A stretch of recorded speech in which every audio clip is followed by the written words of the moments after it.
ದಡ್ರು ಮತ್ತು ಬುದ್ಧರು ಇಬ್ರು ಒಂದೇ ಇರ್ತಾರ. ಅವರು ಬುದ್ಧರು ಅಂದ್ರೆ ತಿಳಿದವರು, ಅವ್ರು ಎಲ್ಲ ತಿಳಿದು ಮೌನವಾಗಿರ್ತಾರ, ಅವರು ಬುದ್ಧರು. ಇನ್ನು ದಡ್ರು ಏನೂ ತಿಳಿಲಾರ್ದ ಆರಾಮ್ ತಂಪು ತಣ್ಣಗಿರ್ತಾರೆ, ಯಾರಿಗೂ ತೊಂದರೆ ಕೊಡುದಿಲ್ಲ, ಅವ್ರು ದಡ್ರು. ಅವರು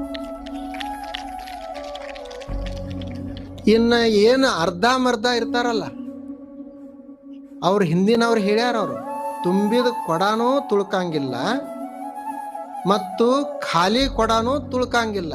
ತುಳುಕುದು ಯಾವುದು ಅಂತಂದ್ರೆ ಇದು ಅರ್ಧ ತುಂಬಿರ್ತದ ನೋಡ್ರಿ.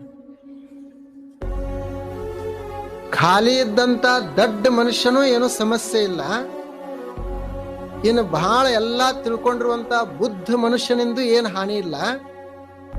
ಆದ್ರೆ ನಮ್ಮಂಗೇನ್ ನಾವು ಅರ್ಧ ತಿಳ್ಕೊಂಡಿರ್ತೀವಲ್ಲ, ಅರ್ಧ ಕೊಡ ಅದು ತುಳ್ಕಾಡ್ತಿರ್ತದ, ಹೊತ್ತವ್ರಿಗೆ ತ್ರಾಸ ಮಾಡ್ತದ, ಬಹಳಷ್ಟು ಅದರದ ಆರ್ಭಟ ಇರ್ತದ.